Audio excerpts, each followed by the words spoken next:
Hello and welcome to the Gunroom. It's not all hip hip hooray and everything else like it was the last couple of weeks. Not at all. With me are the Pocketeers. Paul, he's back. How are you, sir?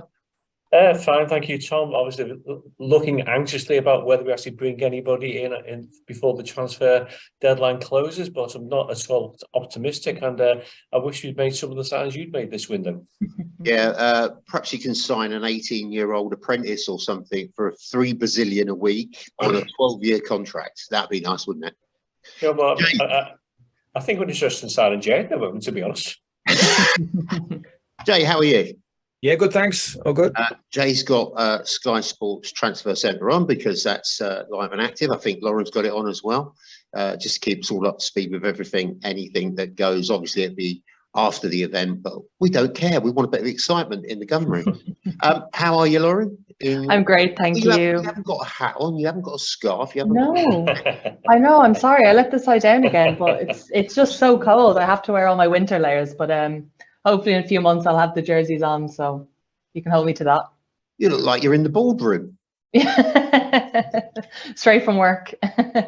Right then, guys, we've got a lot to get through. We've got the City result in the FA Cup. We've got the WSL with two games there against Villa and Leeds. Spanking against Leeds. My God, it was like a cricket score. Could have got worse as well. We've got the transfers.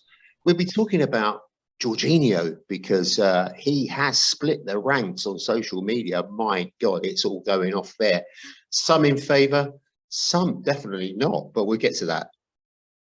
And we'll be talking about how does Chelsea's cash splash affect football in general. It's not just Arsenal, it's everything, because it will have ramifications. If you want to send us an email or anything, a question, say hi, it's an Arsenal thing @gmail.com. Right, City versus Arsenal in the FA Cup. It was master against apprentice, wasn't it? Clash for the first time in this campaign, and it ended in defeat, sadly for us. It was quite a tactical contest, wasn't it? A bit short on entertainment from where I sat, but we'll plough through the chaff to get to the wheat. Jay, what did you make of 6 changes to the side? Were you happy with that when you saw it? Bit of a balance? It was a few more than I was expecting, really. I thought we'd go a bit stronger. And I think, like most, sort of feared the worst with regard to Haaland up against Rob Holding.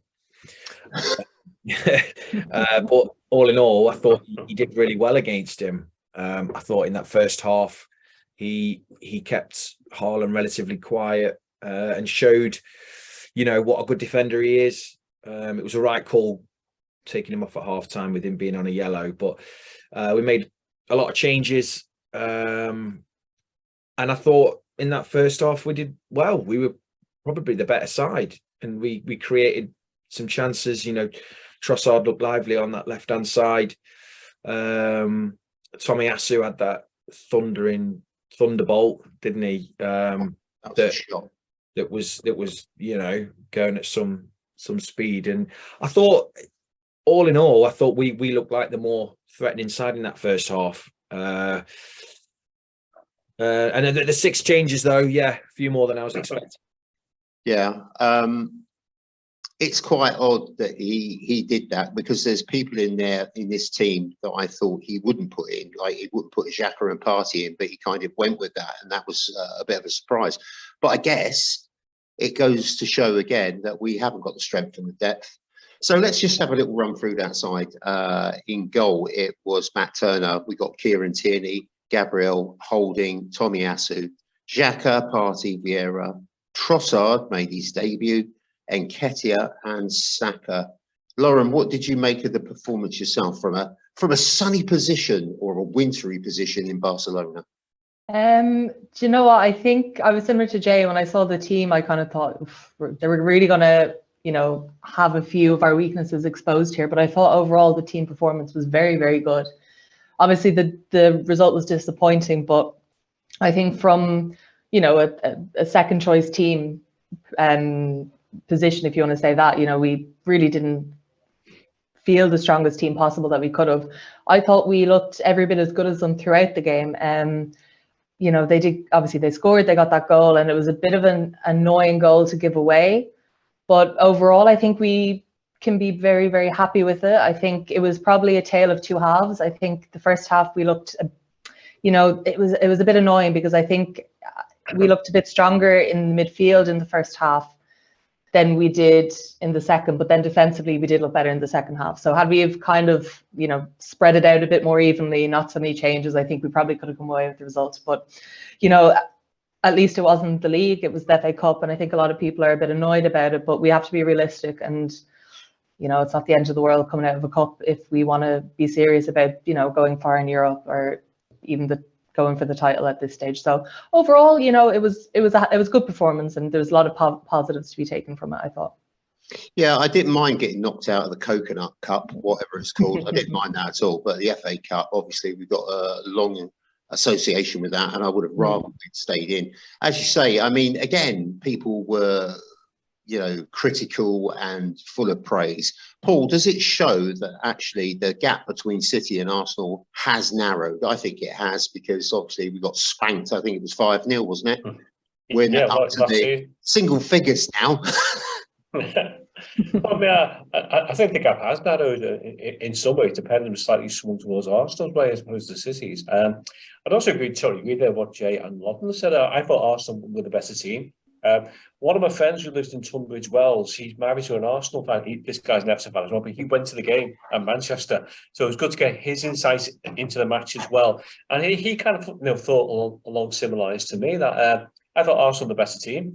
I thought they created the better chances. Didn't quite just have that finishing touch, that finishing edge to pull the goal back.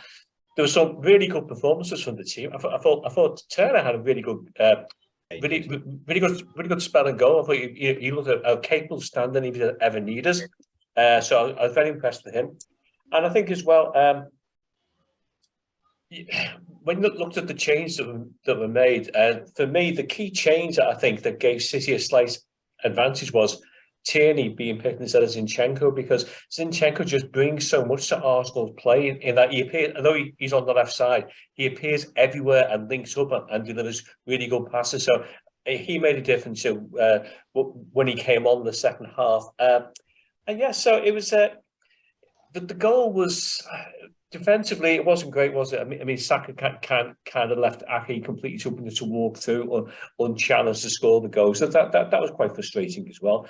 But I understand you finished with the FA Cup, but if you take a purely practical, cynical viewpoint, it means avoiding a bit of fixture congestion. It adds to City's fixture congestion. Arsenal got a great record in the FA Cup, so maybe it's not a total disaster that somebody else win it this year for a change. So it's. I think, given the side that was put out, given the performance that the team delivered on the day, I think there's lots of reasons to feel positive and optimistic about Arsenal's performance on that day. And as you said, Tom, much improved on last year. And I think certainly it was when the league game comes up on the 15th of February, is it? At the Emirates, then I think Arsenal can go inside with every confidence. I think as well, as you mentioned before, maybe did raise one twist about how much depth there is in the squad. But I think you probably come on to this later. Some of the signings made this window now have kind of addressed that a little bit. Definitely. Well, we're going to actually look at some of the obvious talking points in a section before we get to the game. We won't discuss it in length because it has been a little while now.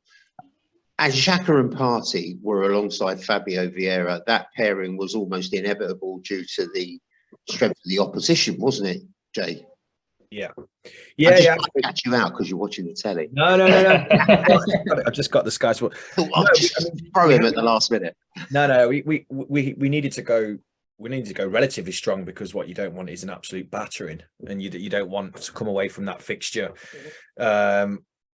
Even though it's a cup fixture, you don't want there to be too much damage to the confidence and the team spirit, and more than anything else, okay, we got beat, but that didn't happen. I think we left the Etihad with our confidence and belief still intact, because we more than stood up to City, and like the guys have already said, we matched them, and in some some, many parts of the game, we could have got a goal and could have maybe won the game as well. I thought the away fans were amazing in that stadium. I mean, City, it's hollow, isn't it, that ground sometimes? And the away fans were great. But you have to go strong. Like the fish market. Yeah. And I mean, you could see, when Partey was withdrawn at half time and Lokonga came on, the drop off there, obviously we spoke about that before, that made a big difference. And I think maybe Lokonga's positioning was partly to blame for Ake's goal. Yeah, I think he should have been slightly more, about 5 or 6 yards further back, closer to, would have been Gabriel, I think. So that was a slight negative. But then on the other side of that, when Saliba came on, Haaland didn't want anything to do with him. And Saliba's passing, I mean, his confidence is so high, but he like I said, Haaland didn't know where to go, because he was obviously in the first half, he was peeling away to Holding and sticking to Holding, which you would do. You'd go to the weaker of the two defenders. Saliba came on and Haaland tried to basically sit between the two of them, and that's, you're not going to get any space, especially with those two being on the form that they have been on this season. Haaland is, and he's going to break all the records, I'm sure, but it was really encouraging that Saliba came on and just almost, like he has done all season, just effortlessly just glided through and kept him quiet. So I think it would have been a game where if we had another striker, we would have seen Eddie would have been rested, wouldn't he? And it would have been our third striker, or to play through the middle, but it wasn't to be. But it was, all in all, it was one of those defeats. It doesn't happen too often where you come away and you kind of like, you never like to see the team lose. But we could still take a lot of positives from it, which I suppose was similar to Old Trafford earlier in the season when we got beat. We took positives from that as well. So I think it was that gasp when Partey went off injured at half time, wasn't there? That the worst case, but by all accounts he's not as bad as the reports first suggested. So yeah, it's good from that point of view. As soon as I saw that, I thought, oh, not again. Not at this point in the season. Mentioning strikers there, Jay. Balogun is tearing up Liga 1. 19 games, 11 goals. So that's our third option as a striker next season for sure. And I don't know whether you saw it, his equaliser was a belter. It really was. So we've got things to look forward to, as you say. Tomiyasu back in the right back position. Nketiah had a couple of chances that just didn't go his way. Ake, Lauren, played out of his skin. He'll never play a better game than that, and he scored a goal. Plus, he kept Saka extremely quiet.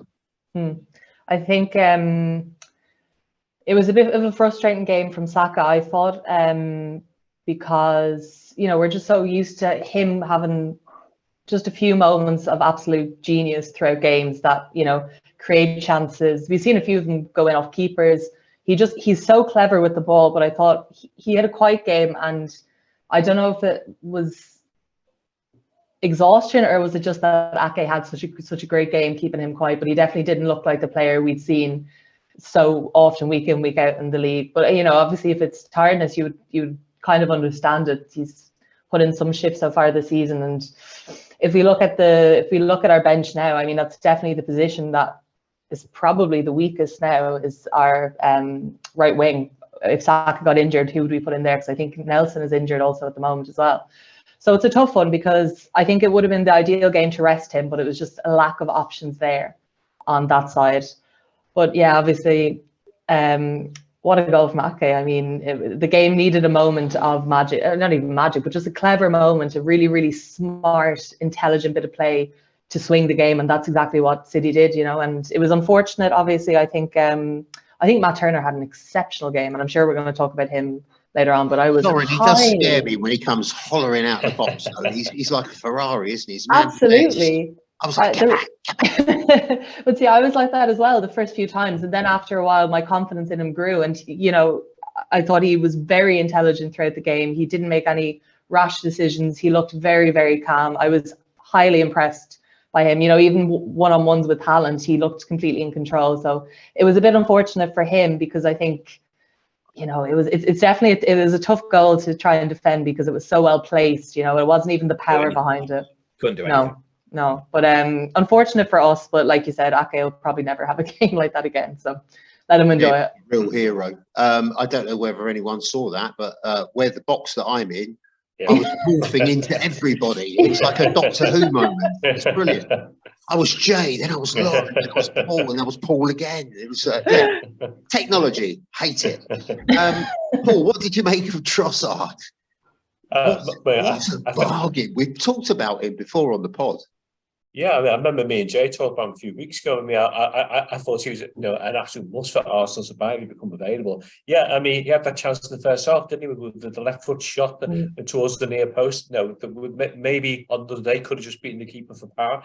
But yeah, I mean, I was more impressed by the fact he just seemed to have slotted seamlessly into the system. He was playing like he'd been playing week in, week out in that team. He's such a skill for football. He really is. He'll score goals. He'll create chances. He'll link up play. He'll start the passing movements off. He'll finish them off. So I think, you know, for the money that's getting squandered these days, particularly by a certain club in West London, you know, it's you know, the value for money for Trossard.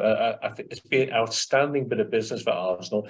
And yeah, I mean, you know, in terms of strengthening the squad, he's a real asset that's been brought into the team. And I think, you know, he can play in a couple of positions as well, which gives Arteta a bit more flexibility. But yeah, top quality footballer, brilliant signing. Now, the biggest talking point, I guess, was Rob Holding, because there was a bit of a tussle, wasn't there? Ongoing tussle, and he didn't come out with it quite well with some of the fans. Haaland presented all sorts of problems, not least with his physicality. Rob got himself into all sorts of bother. He tends to do that. He did that against Spurs, didn't he? And when he got that card, we were really at risk. I'm just going to read you out a couple of things, and obviously I want to pick your brains about them. John Gregory says, anyone actually think Arteta used Holding 45 minutes knowing he was likely to take a yellow and be replaced? For all the criticism, he did prevent Haaland getting a sniff at goal, and that's more than a lot of centre-backs do, especially with Haaland, Jay. Yeah. Just to inform you, Cedric has agreed a deal to sign for Fulham. I think not a massive surprise, but praise the Lord. He'll be going to Fulham.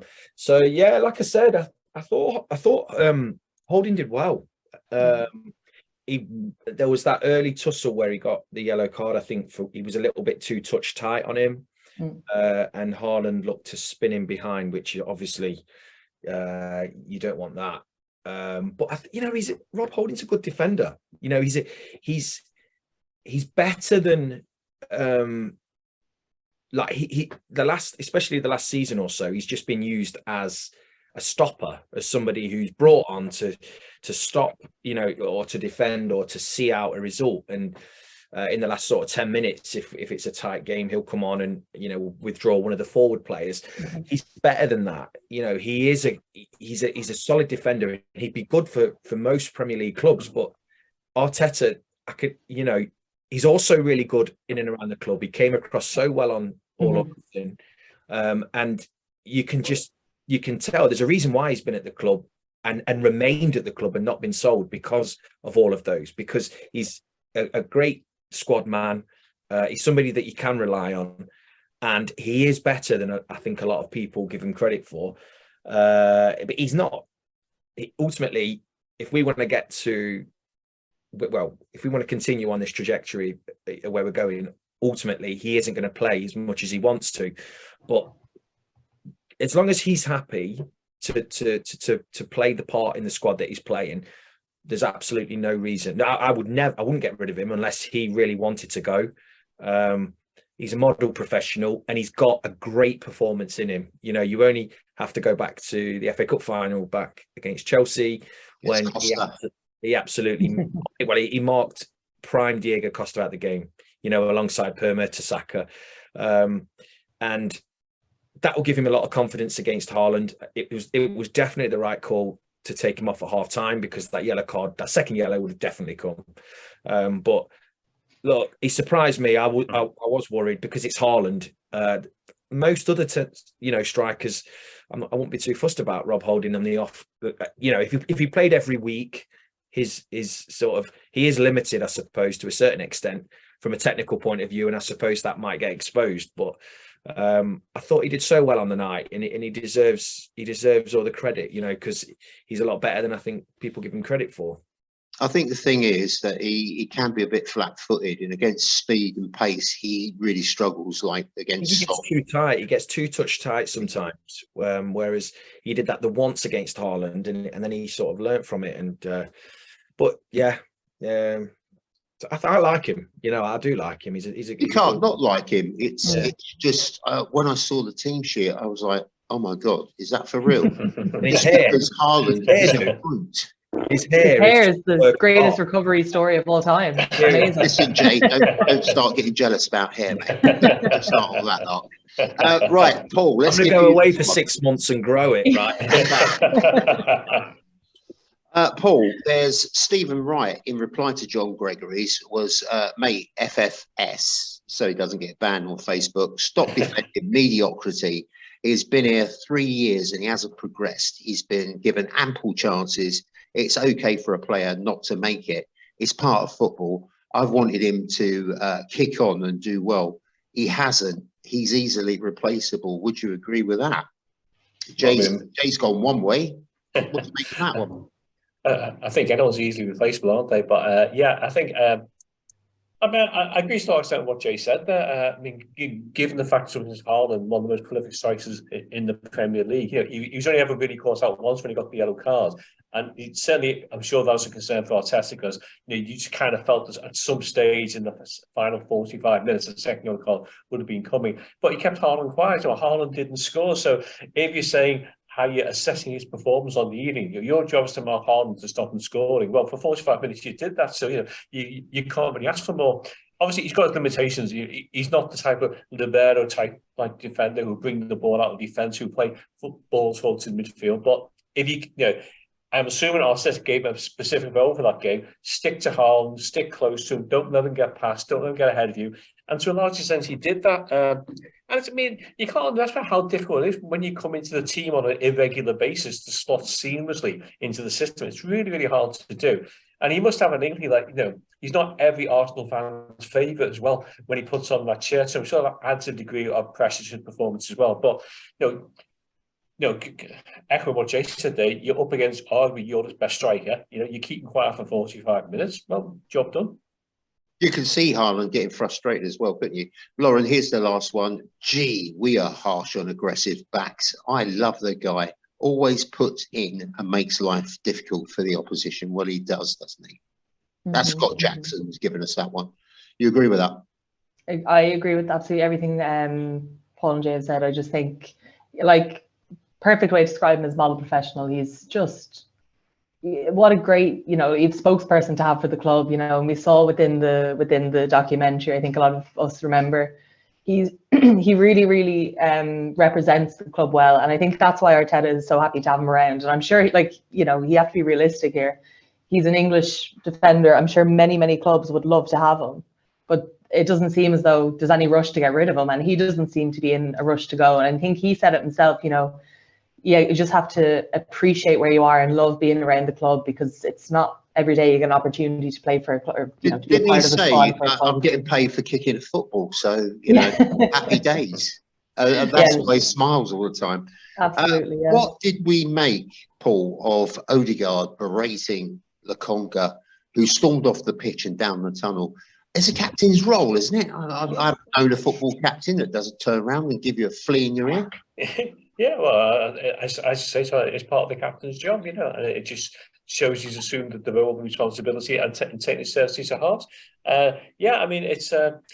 I think the one massive plus, you know, from the cup game is that you know, if anyone's going to get an injury, thank God it wasn't Odegaard, because he's going to be such a vital part, and you know, with the forthcoming fixtures, particularly against City. So, you know, I think that right decision was made there to rest him for the game. And yeah, I mean, I totally understood the reaction. I totally understood how he responded. But you know, he's going to be a vital part in the second half of the season. So you know, you really want to make sure that if you did need to play in a game like that, it made sense to rest him, in my opinion.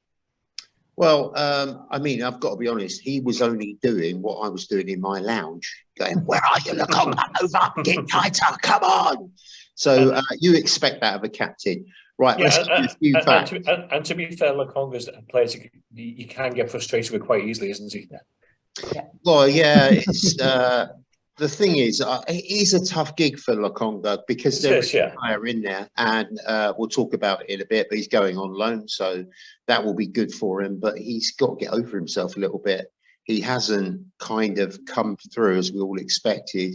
He's come with all these recommendations from top players, and we haven't seen that. But folks, podders, we didn't see it from Xhaka either. So let's have a think about it. Let's give you some facts. Arsenal's Bukayo Saka and Sambi Lukonga also had 100% pass success rate, but they only made 34 passes between them in that game. Only one more in total than John Stones. Oh, I'm doing that Doctor Who thing again. What's that all about? I'll carry on regardless. Arsenal have now lost 13 of their last 14 games against Manchester City in all competitions, and they've only won one, including each of the last 6. Right, Lauren, we're gonna, while I'm sort of doing whatever I'm doing up in that top corner, I'll come to you for the WSL, and hopefully it sorts itself out, and none of the viewers get sick or anything. Right, let's crack on with the WSL. First off, it was the League Cup win, 3-0 against Aston Villa. We were tapping on the door, but we had to wait till the 28th minute to open it up. Malnum scored the first with a low strike, 15 yards after 29 minutes, and made it 2-0 when she shot into the top corner after the restart. She's got 10 goals in 14 games. This girl is the mustard, isn't she? She is. We talk about Odegaard, but we have another Norwegian at the club who is tearing things up. Like, you know, she really, really is. I think we saw that in the Champions League this season when she came on in place of Miedema. You know, Miedema had a tough start to the season, and we kind of questioned Sorry, I got distracted there. You seeing yourself, wasn't it? You saw yourself down here and you saw yourself up there. That's no wonder. It's very distracting. Anyway, sorry. Yeah, exactly. She came in the Champions League, and I think that was the when we saw exactly how good she could be. She was able to fill Miedema's boots. We won that game 5-1, which we had no right to win. You know, since then she's been on fire. It's really nice considering the amount of injuries that we have, especially to key players, Miedema, Mead, that we have someone who's stepping up and who is, you know, she's making it look so fun. She's really enjoying it, and it's great to see. I think the first goal, the goalkeeper was a bit unsighted looking back on it, don't you? But you know, it went in anyway. We don't care. And then she got an assist when she played a pass to Caitlin Ford, who added the third goal. Very composed fit. I do like Ford, honestly. She's such a good player. Yeah, she's great. She's great. She's really composed. You know, I don't think we're getting as many goals off her as we would like to be this season. She's creating so many chances, but I think her finishing could, you know, sometimes it's a bit lacking, but I think that will still come. But overall, it was a great performance, and obviously against Villa, very, very, and against Villa, they're not an easy side, especially, you know, Jordan Nobbs being there now. They signed her this transfer window, so it was definitely an emotional one for a lot of the fans, a lot of the players to see. Obviously, Jordan Nobbs in a Villa shirt after 12 years at Arsenal, but you know, she got her sending off. I didn't like it. I got all right. I'm not a fan. It's going to take a bit of time to get used to, for sure. But you have to respect her. Take it off. I really like that, honestly. It was a decent win. We could have had even more, couldn't we? But Hannah Hampton played out of her skin. She saved twice from Kim Little.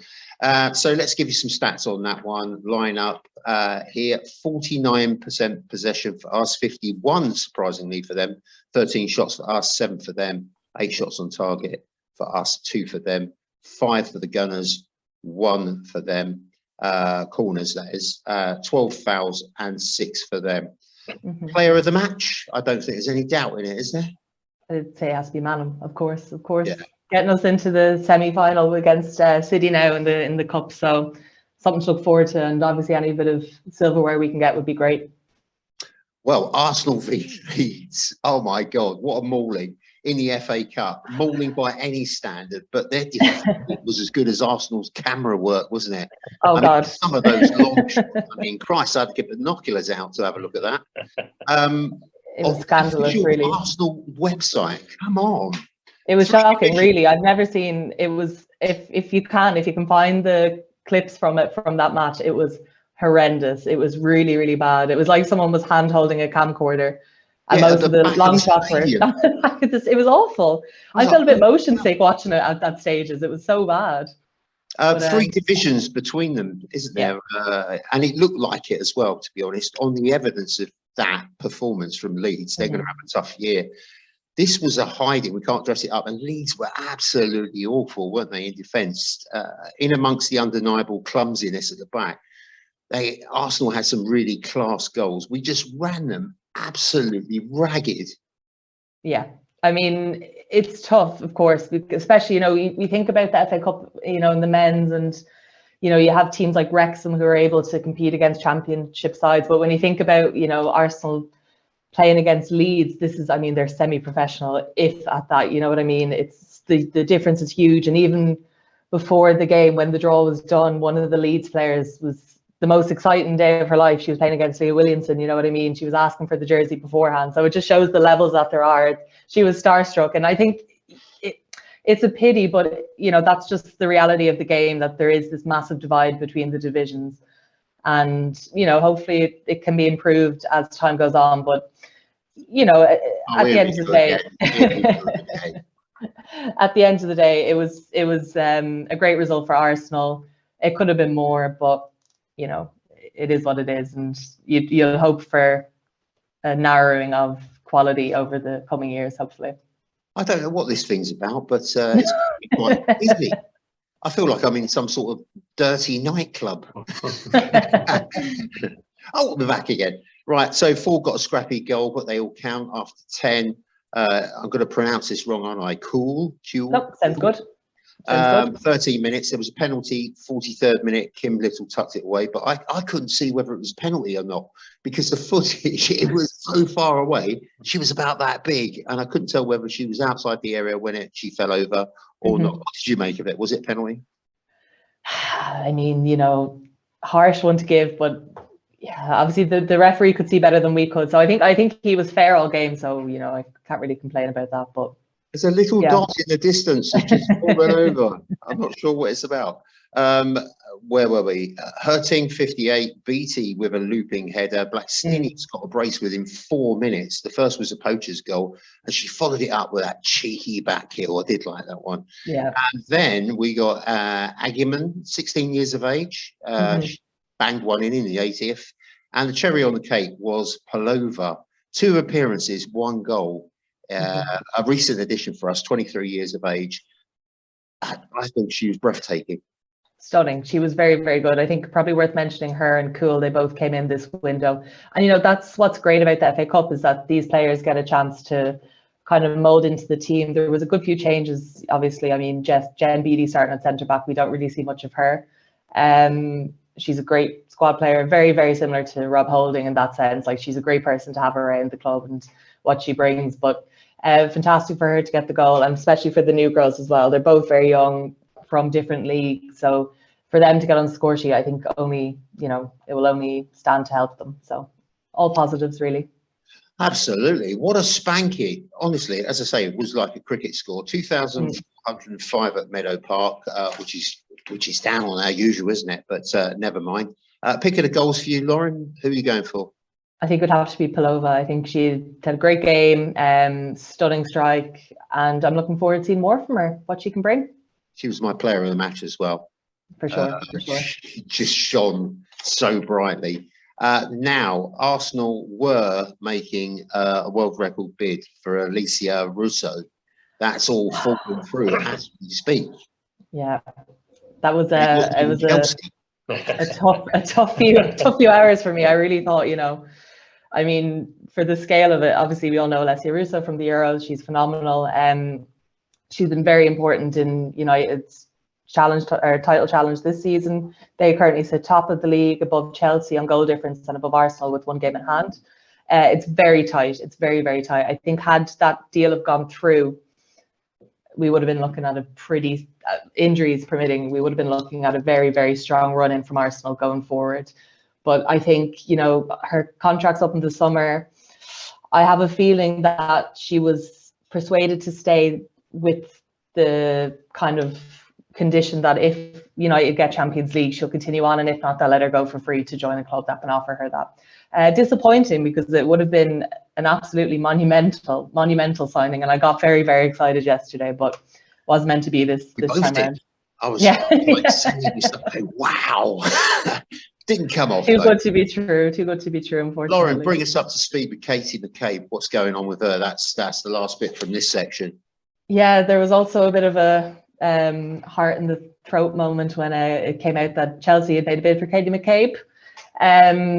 What a surprise. Out of nowhere, but it was also another, I think it was a record bid for, I don't know exactly what it was, but it was a substantial figure was what they said, a substantial figure.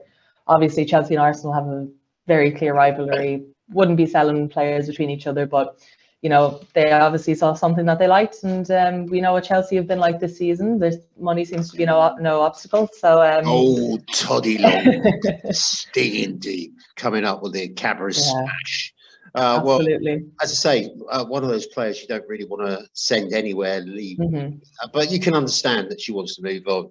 Right then, this is the bit, guys, that I've been looking forward to. It's the transfers. It's not just about Arsenal transfers, but it's talking about Toddy Long Pockets.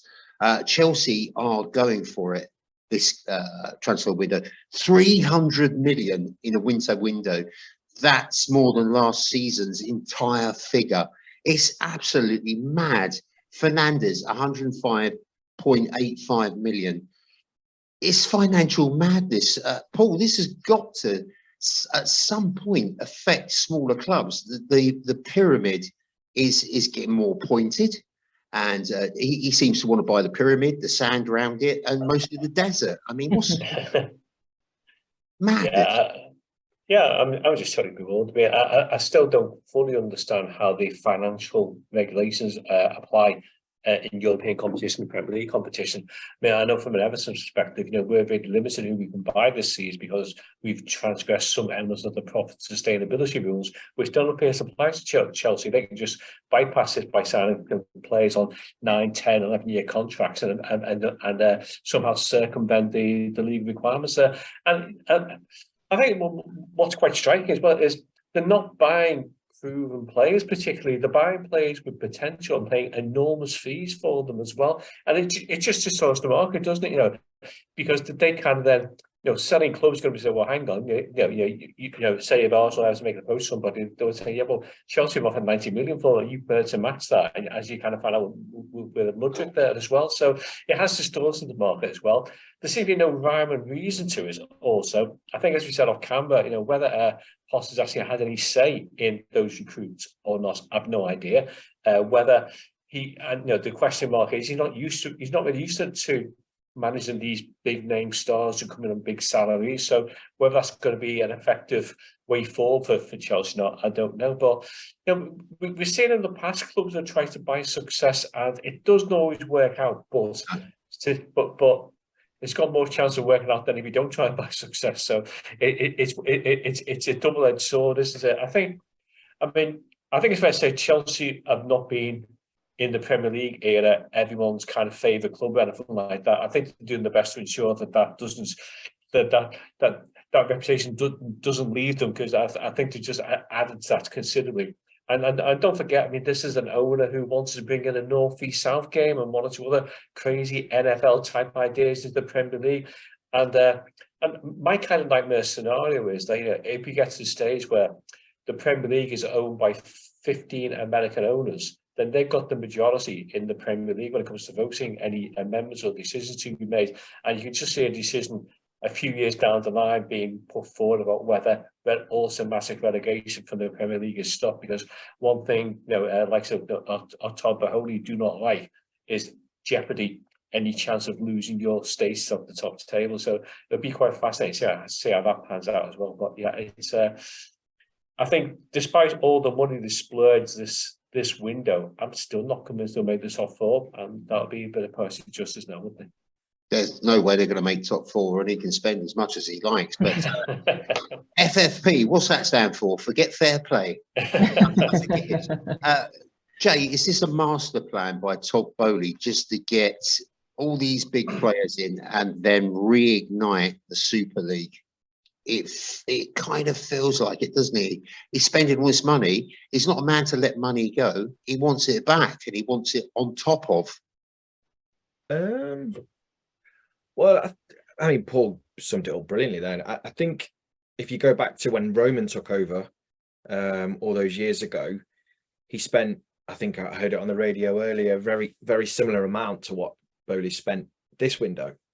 But the difference back then was Abramovich signed proven stars, you know, and he was plucking players from not only the Premier League, but from all the top clubs in and around Europe. And he made Chelsea very quickly into a powerhouse, because everybody, a much hated powerhouse. Yeah, but everybody remembers what Chelsea were before that. They were not the powerhouse. They weren't the fashionable club that they are now, as opposed to foreign players. This time around, they're clearly they've got a slightly different game plan. You know, they have gone for younger players. They've gone for a younger manager. I'd be shocked if Potter hasn't had input into these players. I mean, what would be the point of having him there if he hasn't? It's frustrating. It's been done before, though, isn't it? The owner has put players in and said, "Get on with that." It's been before. Yeah, they have. But this. I think if Abramovich was in charge now, and the team and the squad were in the position they are in the league, Potter wouldn't be in the job. He'd be gone, long gone. I think it is a different model. It's frustrating, because the Mudryk deal frustrated us all. And I suppose to a slightly lesser extent, the João Felix deal as well. We were maybe, the rumours were that we were in for him as well. Ultimately, it's going to catch up with them at some point, because they're making a mockery of a loophole, aren't they? They're just exposing. I suppose you could call it cute, and why hasn't somebody else jumped on it? But it's gonna. I think ultimately, if I get the impression from Bowley that he's just going to keep going and going and going and going until they do get it right. So they're probably going to end up selling half of these in the summer. If the back end of this season doesn't work out the way they hope for, they'll just clear them out and get a whole new, 7 or 8 players in. I mean, you can't ever imagine the youth system. Apparently it's one of the best in the country, but those youth players aren't going to get a sniff, are they? It's just going to be all these youngsters from around, and I'm sure they are great players, but I mean, how long do you give Potter? How long does Bowley give, Graham Potter? We'll give him till 10 o'clock. Yeah. It's 21:45 now. It does make, I mean, the numbers that they've spent on players that, I'll be honest with you, I haven't heard of half of them. Or 3/4 of them, I haven't heard of them. But again, like Paul summed it up right. They are so they've been disliked for many, many years, and they're just doing their best to keep it that way, because nobody likes Chelsea, do they? I'm sure half of their own fans don't even like them, but they have to. Just go there because it's happy. Yeah, and there's a good pub nearby.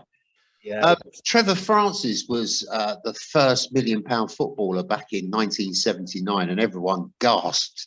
Now we're into 105 million. Lauren, is it time that we looked at it for a minimum and a maximum contract with maybe a transfer ceiling? Is that at all possible? Because you can't keep going like this, or in 10 years' time, you'll have a guy worth 400 million, and then there's going to be 12 teams in a Super League.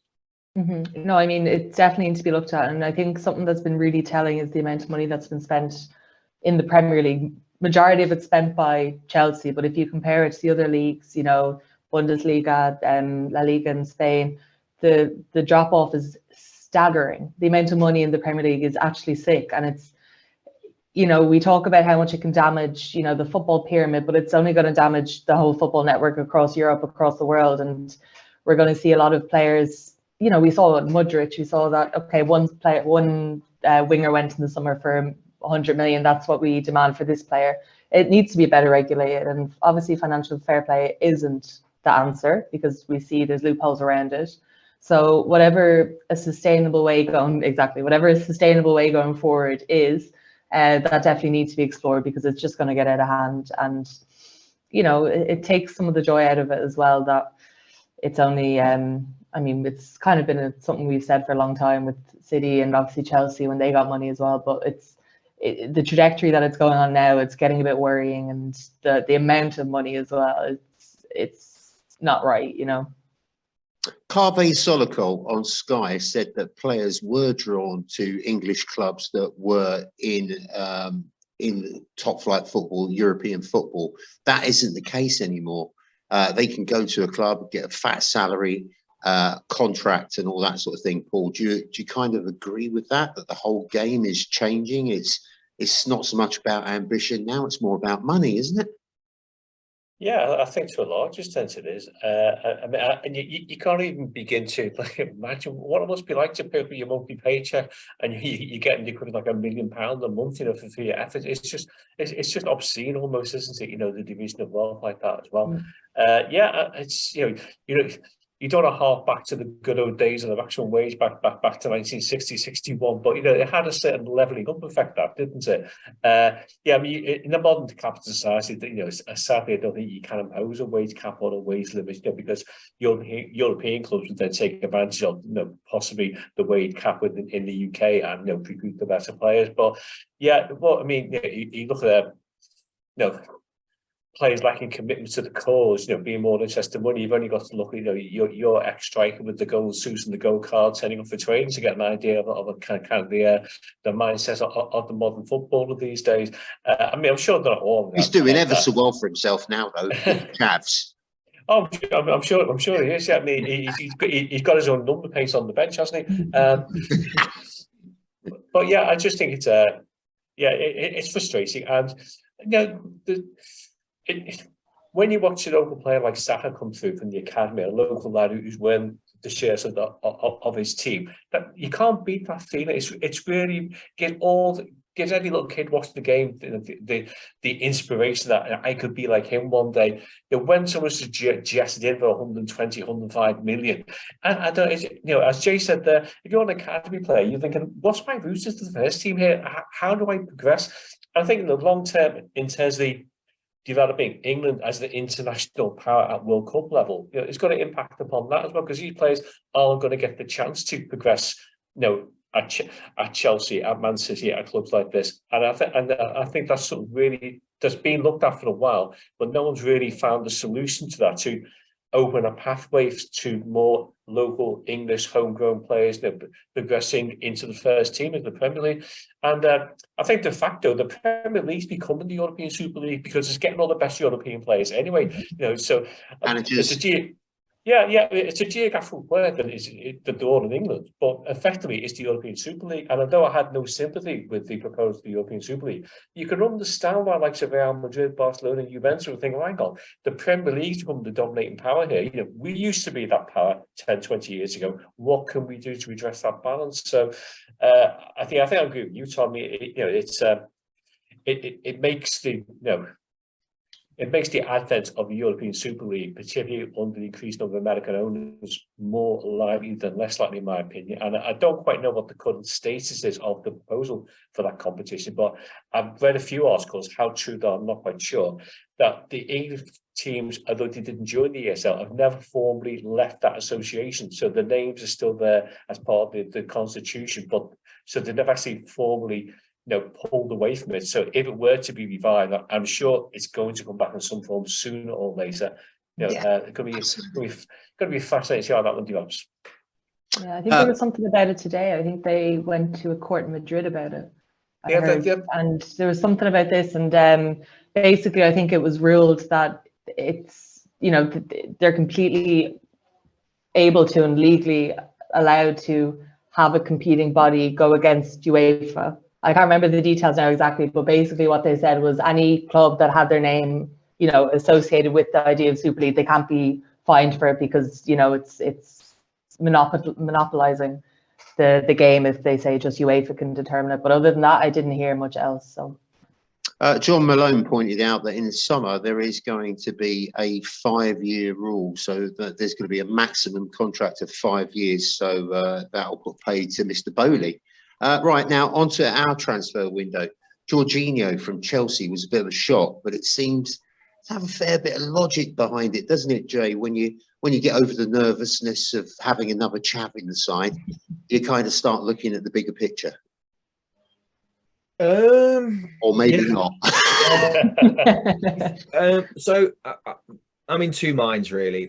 It's not. So first off, I suppose I've never really liked him as a player. I'll be honest. I've never really thought, although he's effective, I've never really been that excited about him from a footballing point of view.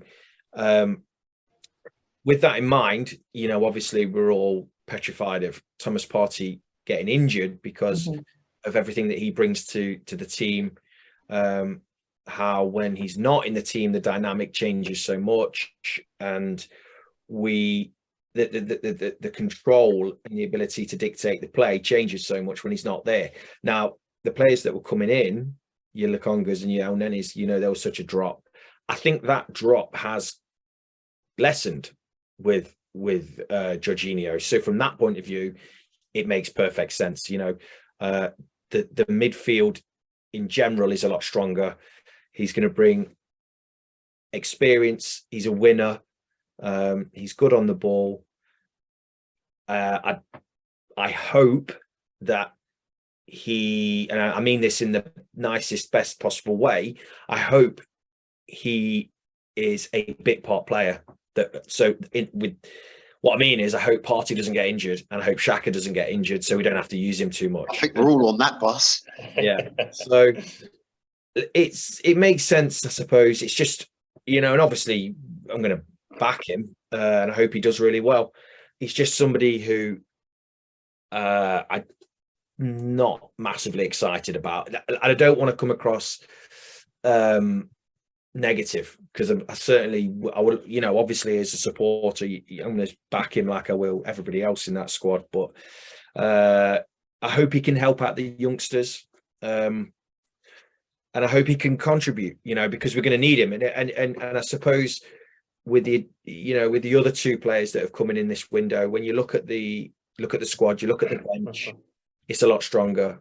So it makes sense. It's cheap as well. So we like a cheap transfer, don't we? Oh, 12 million on an 18-month contract. So, Lauren, do you think the fans are a little bit guilty of seeing Arsenal go for these bigger names, and then suddenly when we don't get them, but we needed someone, do you think like they're underwhelmed and they're just reacting to the negative side of not getting the players that we all expected? I think so. I think, you know, obviously something that, sorry, I'm actually getting a bit distracted there because Enzo Fernandez has been announced to Chelsea. Deal confirmed. Fabrizio Romano was just after saying it on his live there. Cheaper, twice the price. I know, another, what was that, 105 million player? Yeah. Crazy. Yeah, sorry. Going back to Jorginho, I don't hate it. I really don't hate it. I think it's definitely a kind of a Marmite transfer. I think it's split opinions. We said all along, you know, I said all along that the most important thing now is that we get players in who are experienced. And we're talking about a Champions League winner, a Euros winner. Sorry to rub in, guys. It's probably still a bit raw. But, you know, someone who has experience winning. And we've seen the difference that makes with Zinchenko coming into the squad, with Jesus coming into the squad. I'm not against it. I'm really not against it. And I think exactly, it was very cheap. Somebody who knows the league inside out. It is a bit frustrating when we keep seeing these big deals fall apart, but at the end of the day, you know, a price tag is just a price tag, and it doesn't guarantee that a player is going to be great. We think about Pepe, who came in, massive price tag, and he didn't fulfill that expectation, you know, that kind of way. So I think we have to trust the process a bit. We have to trust the manager, trust the board, and, seeing what they've done over previous windows, I think, we have to put a bit of faith in them. And as Jay said there, it's a massive improvement on what we did have prior to the window. So we've strengthened in the areas that we needed to urgently. And I don't think we can be too upset that they weren't the, first choice or the more expensive choices. We have to be realistic and say, okay, look, we did what we did. And when we think back to last season where we put all our eggs in one basket with Vlahovic and didn't get him, and then we were stuck for the rest of the season, option B, C, or D will take it if it means strengthening the squad, Can I just add one more thing? I just wanted to say that obviously we saved a ton of money on Mudryk, signed Trossard. We saved a ton of money on not signing Caicedo. So I think it's blatantly obvious that we're going to go massive for somebody like Rice in the summer, and I'm all up for that. I knew his uncle. No, we won't go there again. I told you about that, Tom. He didn't send me a message this morning. So I mean, I'm all up for that, and I just wanted to just echo what Lauren said. Mikel has earned, the trust, with what he's done, and that's ultimately, I think, what everybody should put their own personal view on the player to one side. He's obviously going to come in, help the squad out, but with all that in mind, we've got this huge, large amount of money that we were prepared to spend in this window. It's going to be put towards potentially a Declan Rice or a Caicedo or somebody who's going to massively improve us next season. So yeah, it's definitely one to be positive about. I just think we need to just put your own personal view on the Chelsea side of him to one side. Well, there were all sorts of opinions, smacks of desperation. I put something to think about. Xhaka under Wenger and Emery didn't produce any goods. Under Arteta, we're seeing the best form of his Arsenal career. If Jorginho comes, he could perform that same trick with him. Paul, what did you make of the signing? I think it's a no-brainer. I think you're bringing in. We talked before. Some of the players you mentioned there. We're probably going to need some time to adapt to the Premier League as well. This is a guy's played nearly 150 Premier League games. So he's played at the top level. There's a lot of mention there. He'll bring a winning mentality into the dressing room, and you've seen the impact Gabriel Jesus and Zinchenko have bringing that to the club as well. He's not going to play week in, week out. He's not a fast-paced midfielder which Arsenal have become accustomed to this season. But if he had an experienced guy to come in and do a job for you, particularly because I believe Emil Smith-Rowe's got a few more injury issues as well, so a bit of cover there wouldn't go amiss. I can see similarities with the signing of Trossard. You're buying some with Premier League experience at a reasonable fee. And if he comes in for 6 months and he helps Arsenal to win the Premier League title, then it's being money well spent, because it's not a long-term project. Obviously, he's 31, and you still know you get some of that feedback by selling him to an Italian club, because they never buy a player about 35, 36 these days anyway. So there's going to be some funds coming in there. So yeah, I think it's for the experience you bring. I mean, Lonnie, you mentioned he's won the Champions League, he's won the Euros, so you bring that winning mentality into the club as well. And while he's there, I'm sure, I would have thought Arteta would task him with work with Smith Rowe, to bring on the midfielders' qualities and training as well. So yeah, I understand the reservations. I understand he's not the big marquee signing, but sometimes you don't need that to get you over the line. Sometimes you need the old head, a bit of experience. And the only thing I will say is just make sure he doesn't take any penalties. I think his penalty record is pretty abysmal. Well, a couple of things we've learned. Todd Bowley will come round and buy your nan's dog. Arsenal are quite fond of hiding money under the mattress. That's what we've learned. Paul Moff has got the final word on this. Well, not the final word. You can chip in when you like. And you podders, you argue with this screen that's going like this. And he's a fantastic player, good engine, but a massive, I don't know what that is, a bit of a typo here. Good engine, but what sort of deal do you give him at 31? Well, we found out, haven't we? 18 months. I mean, there's no problem with that. Just to compare with Thomas Partey, total tackles, Tom Partey 2.32, Jorginho 2.95, interceptions, Thomas Partey 1.23, Jorginho 1.48. All recoveries 8.01 for Thomas Partey, 8.36. for the chav. 58.24 passes completed, 52.48. So there's some up and the downs here. Don't know really what this proves. Forward passing percentage, 28.98 for Thomas Partey, 30.97. But you can't really go by these figures because Thomas Partey is a special, unique. I think you need to just take away the Chelsea element, and it changes the whole transfer. Did he come from Chelsea? He changed that. You put him in another club, and I think that changes. I think that's a massive factor, isn't it? The whole Chelsea thing just. You know why? Because we got all those kippers sold to us down the line. It's a bit like what we do to Everton. We sell them some players that we don't want that have got 2 left legs. Yeah, we still got them.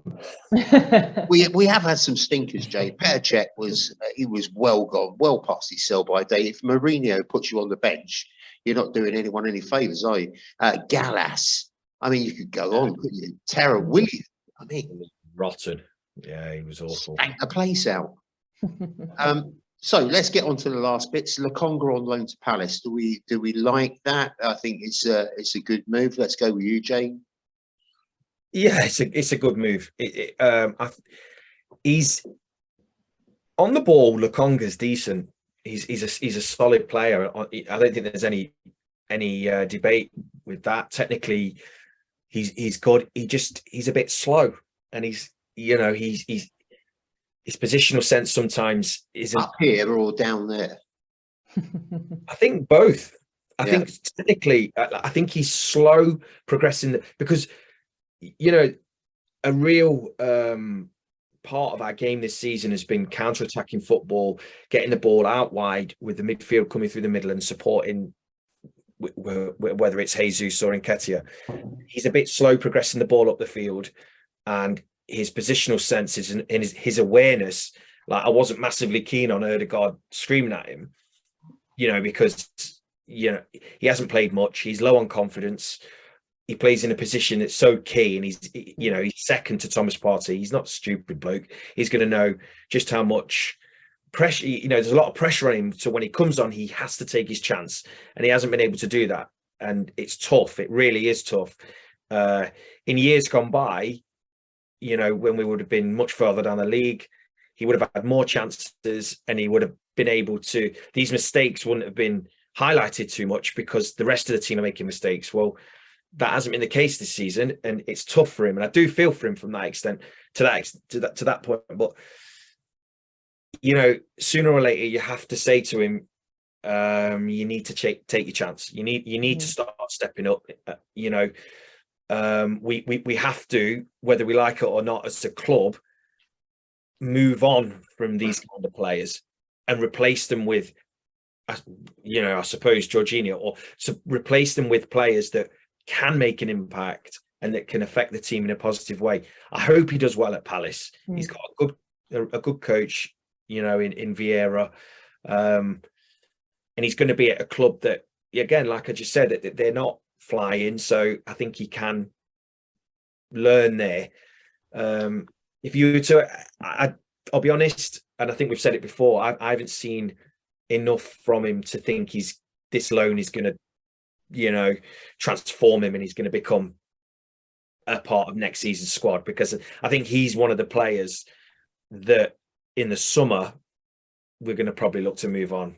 We're going to probably look for a transfer fee for him, and maybe a few others. I hope it works out well for him. I do feel for him to a certain extent. He looks like he's got no confidence on the ball. Like I said, no issues whatsoever, but I just think sometimes he's a bit slow. I think positionally he's not always the best. There's no presence there, is there, either? I kind of, when you used to see Patrick Vieira, there was a presence. Thomas Partey, there's a presence. Xhaka, well, you get all sorts there, don't you? But, Jack Wilshere and Cesc Fabregas, they weren't the tallest and most physically imposing, but they still had that presence, like you said, and they still had that ability to shine, and he hasn't done that, and I hope he does. At Palace. Right, give you one more from Nicholas here. He says, we questioned Arteta on loaning Saliba. We questioned Arteta on buying Ramsdale. We questioned Arteta on buying Ben White. We questioned Arteta on signing Odegaard on a permanent, and we questioned Arteta on letting Aubameyang go. I'm done questioning, said Nicholas. I trust Mikel Arteta. Good man. Right, up next for us, it's Everton. Lauren, who we got on the WSL? I didn't have time to check. I don't even know myself. Well, you do that. We'll come back to you. We'll pretend that we made, we scripted it or something. We'll come back to you.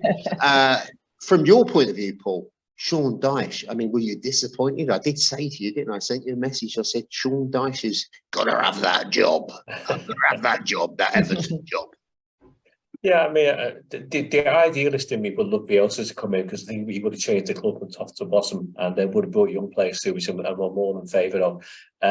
From a practical point of view, given the situation where we are, given the fact that we need someone to get us out the bottom three, and that's going to be a really demanding task, I think he's probably the best of the candidates who were available, and he's got quite a good. I think his teams with Burnley kind of passed under the radar a little bit. So, and I think there's more about him than the clone of Big Sam kind of image is kind of his hats off to him as well. So, I'm hoping he can impact the change. The first few things he's been saying have been quite encouraging.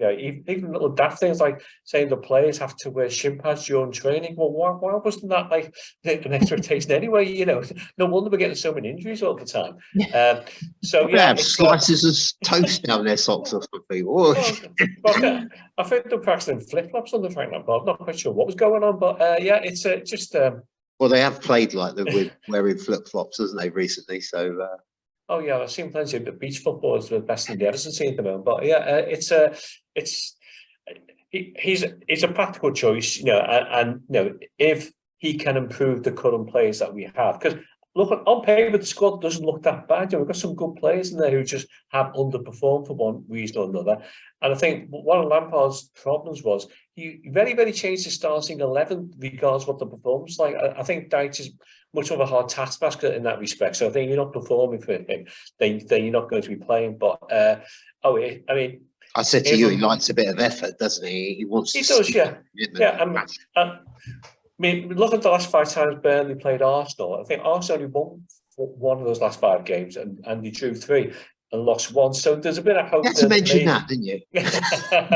There's a bit of hope that maybe he might be able to set the team out to try and prevent too humiliating defeat. But I mean, I think even the most optimistic blue, and there's not many of those around these days, can't see anything but an Arsenal victory. So I think I'll say it now: 3-0 Arsenal, Jorginho hat-trick.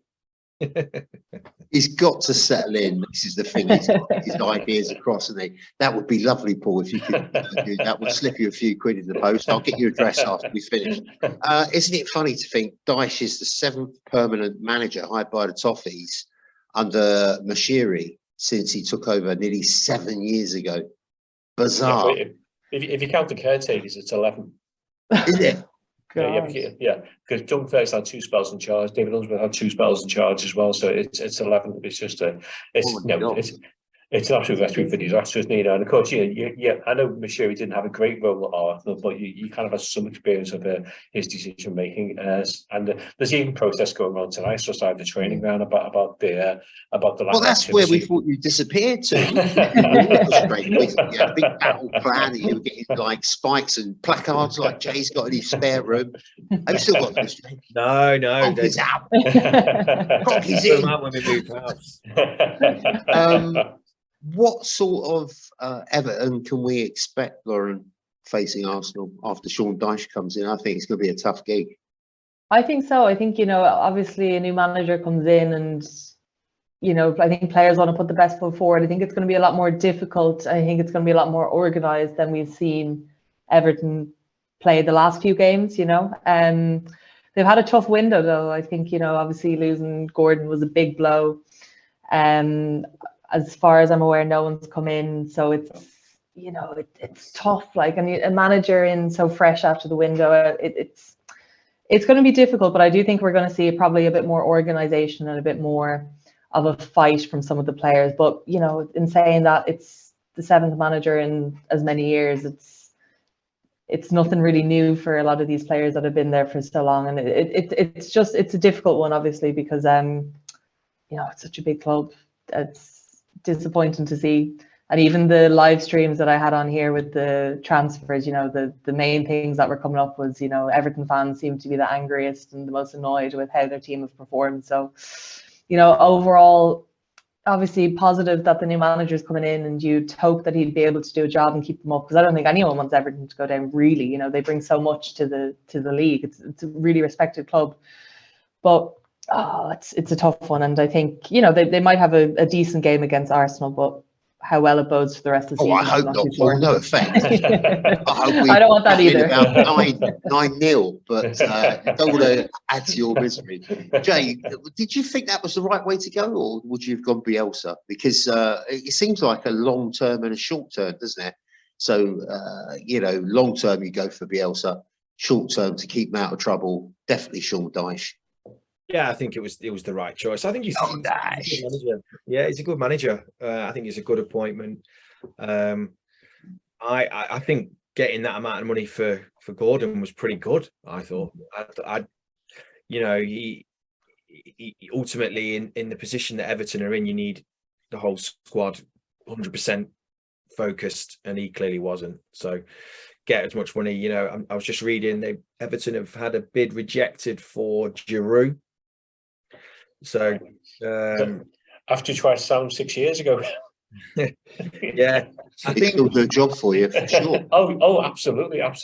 Yeah, ultimately Dyche will obviously raise the standards and get the players in a professional manner, because maybe, well, like you said, Paul, maybe Lampard, that was where he struggled. I think from a motivational, and I can imagine on the coaching side, Lampard's pretty good. I think it's just maybe he let the standards drop a little bit, and there are players in that squad that maybe jumped on that and just didn't fancy it.